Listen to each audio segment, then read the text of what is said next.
It's my catch said this particular week, Prophet Osibempa obe trended pa. Now obe trended in same way with Hopeson Adorye and same Osibempa kan ya Ghana for so pardon no. Ebia ana Hopeson Adorye as what na onuative e kan na afei na Hopeson video no abalam light na Ghana for say Hopeson say what can say me say the first person who dey na wo so be be wo Ghana for ni bi abe clash with Hopeson or say Adorye ni fa nkoma a okodifa NPP party no wo ha no mo as host Penyah block me best wasa oda woroma obey me subscribe button so now be turn the notification icon on for latest update now be kire wa adwen e de ama me e wo comments e ya no wo so ama onua so enya video ni e bia hwe no be kanfo NGWest Company Limited e na de ama all kinds of plumbing work eye bi omutu nsuo se botam krebedwa botam atu nsuo ama eye solar panel installation say efie company business bia store hotel be bia pese wo so be e de ama and omusaye power plant installation so person install power plant e wo fie wo adwuma mu watenaye school mu business bia na run hotel be bia e ba install power plant no e dey say enema omu ye de edoso pa from no number e go so omu bo so de eda form gan ha be bia from a omu be ba abe adwuma na e de amount na be bia aye kama. Let's go to the service here. Ohwe the new patriotic party ni now a menim de ntia party is in opposition but enipa bi aye won say omu be set agenda bi say party no mutifie no mi hu ye isenka Ghana for wudi nkoma anka party a owa abem no ono enye di nkoma fa because ono na now no ye do man sika etio omuka omu na run the economic affairs of this country. It is obin to be biasia enke government in power and they hold them accountable. They become the topic for discussion. But wait there, on the other hand, NPP no more position omu another than topic for discussion. In from time to time say agenda say a pa nipa ni dia agenda but nipa ni be from time to time no omu cause be dim comot kire Ghana for be say Ghana for adwene ma Ghana for hu ni say sebe eni say wo koto aba edema NPP na ebi enim koma Hopeson Adorye ekotena onua TV ekodi Hopeson ekopie mu onua machin show so e ma hora wotwe kwana ne komodie mu no ena say o kire mu say obi timi hwenya me anim ekoto na aba edema NPP party nipa kro no adwene no enye adwuma e wo say otimi ko emeko hwe na adwene mu for evidence sake we any sem of Hopeson Adorye e kan wo ye Ghana ni na wo hweye na wo to aba man NPP bi mu a e je say adwene nyankopɔ de to tim no wo nyusu because wo hwe niam omudi afam e wo krom ha enne omusu se ye cheche omo nkrofo ka producer betima bo video ya mamia nka be me de pa obebo ama mi wo NPP mu a afi video no omo boy wo de ye ntie ni gagra na say sound over yeah. My lawyer, please.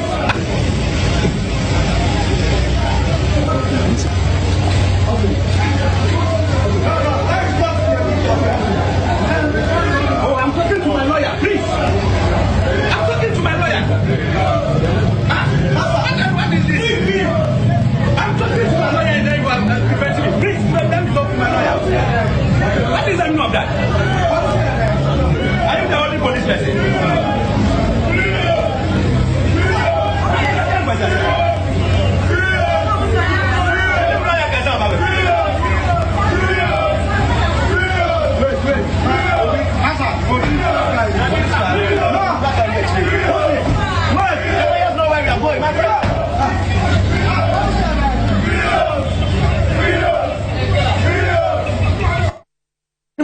Figeto. Oh, that be omonim da ho. Omonim da ho pa. Me grade na me nim say.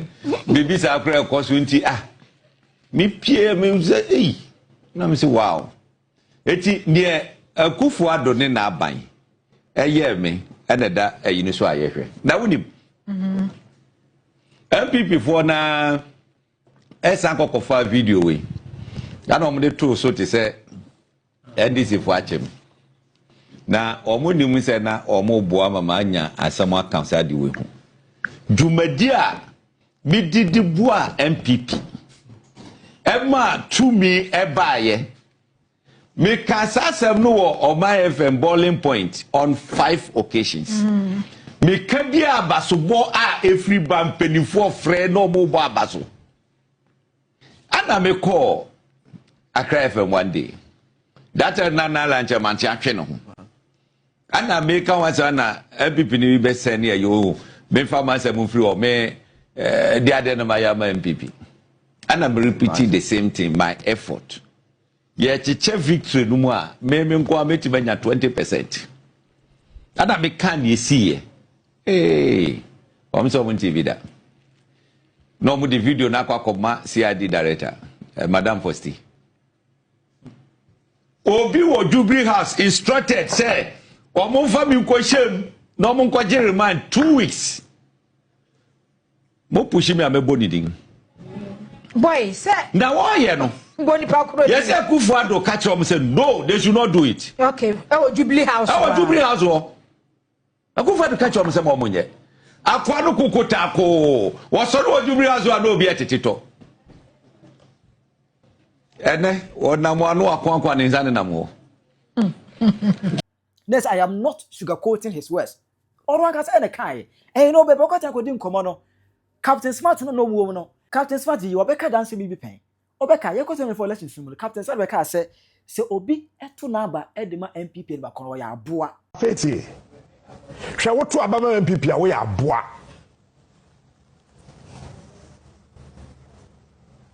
I want to repeat this statement. The ticket of Baumia na po woto aba ma wo ya aboa. Wonnim nyansa.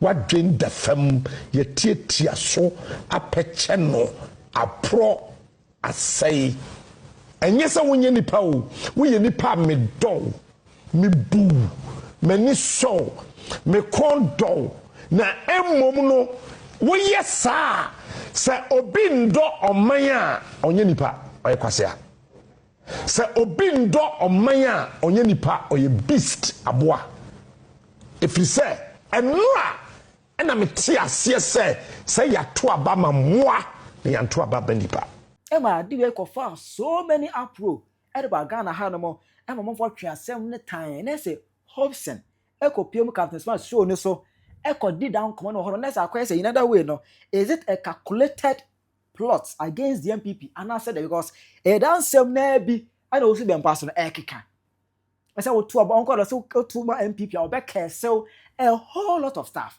and e ko so na no Hopeson the video no koye ye no abedu Ghana for na you say Ghana for ne bi abetiri wadwen e wo ho na we ene nkomo mu no ensem a omo eka Akufo Hopeson Adorye say wa obetu aba ama MPP in 2028 no na che say wadwen wonyusu Hopeson Adorye na kayo awurade nyakopo bucket etro nyuno ye Hopeson Adorye ana eka tire Ghana fo say wa obetu aba ede ama MPP amanyokro no na che say wo de wonyusu wadwen mami tubiche manya obi amana aka sa asem wo say Hopeson Adorye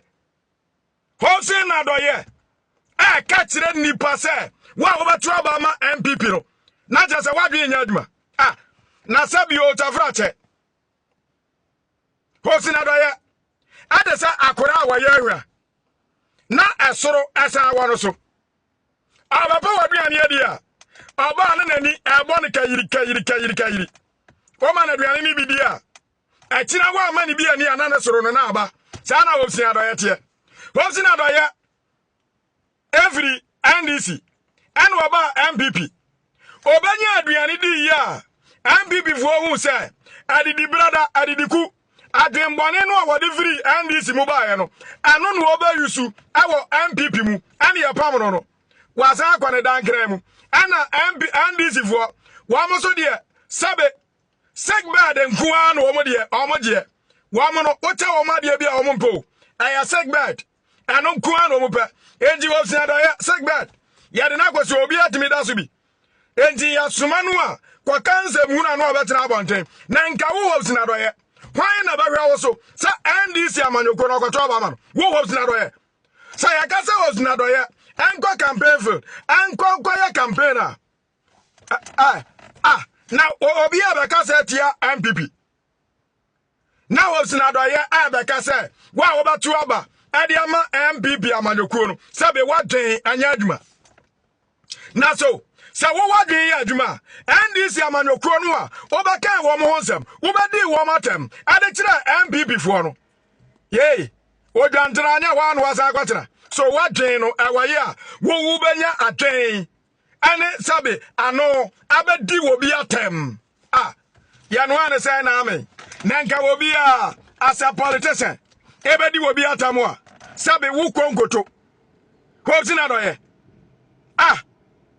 emom Ghana politics afu Ghana politics afu na Hopeson Adorye nim say sabe NDC fo no wo ma ya na say danka yey NDC fo aye Hopeson Adorye say danka enti okwatena aye radio so okwatena TV so a ne ya de ahoma so ne na to no asere wasika nso na wo twa no ho na wo bi de na ebede aye ne radio station the TV station na wo ka nsem hunu enti anya wo bi amena ni MPP fo atem se wo bi bedi atam amena ye ya se wo Hopeson Adorye sakra tomo kondabe yamva onyawe sakra katenchan awurade alatiare aya shiada ha se Hopeson Adorye se wo to abama MPP a sabe na je se wanyu su wadwen nya adwuma yenim say adwen nya adwuma enti yabato wo a wadwen aye adwuma no go and campaign against MPP yey wo a wadwen aye adwuma no sabe men nane akoa yey enguta manfo portfolio na ngwateta politicians achi emma ye mouse kan tu boto man san wadidi no abatena se me ye dirty works ade ama aye NDC enka yamia enka mia makwa kwatima manyokuo ade asuban tantan ana odi kwadi aye afrafranto che ye pamwo se wo su ane eban a wadwen wunim die nyina de sasabe adada ntoma yey why say camelo ana wonam yey why say ostrich wani na tuatua wono sabe asocha adwea edawutirim then wanya no to insult the MPPs hey Hopeson Adorye wafanefo yey wafanefo na ya na yam ya say me MPP fo no they don't talk na Hopeson Adorye ne wan say wano kwatena radio so kwatena TV so to insult to lambast the MPPs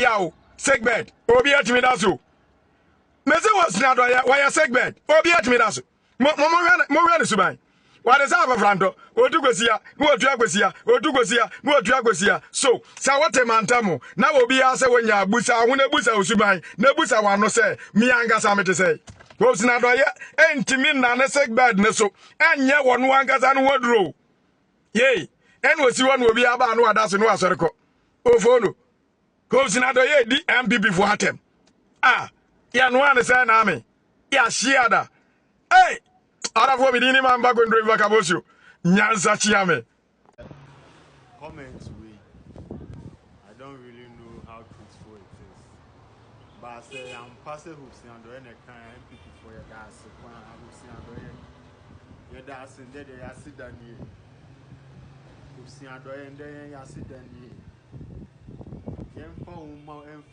we tuma onko fu beble o ho ba hwe position na Akufo Addo de ma o onyoma yie ni Penyah breye eduma na wo bo manika etwa plane ticket go United States then now kwakoyo wa me kwako factory Jonas Aba now with serious president the be din kwase collaborate with aye ni abreye eduma you are not an emission and you be papa bi na akoye dem porting na akoye me kwako factory Jonas Aba are you for real? It's one year with Juma year. One and a bit Jawa shares our position. You were dear. After the old catch and say, you are better for Obama MPP. Yeah, on unity. We need answer. Hopeson Adorye, that's why I see that you. Yeah, near pen. Yeah, near pen. And I will win. Yeah, why? Why? Yo, yeah, yes, it's channel. Now, now, sandwich. Now, go for his wound. No, me almost some bad joke.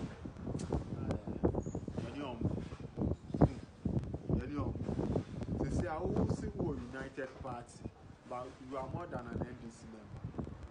tumi de ba Omia ne Akufo Addo mu asa Akufo Addo nya hwe papa bia wo abrabo wo nya hwe why yani epe ti mo fa nya ye Obi ta chere wa adwen da mame e wo comment section. How you Penyah Block Media agra.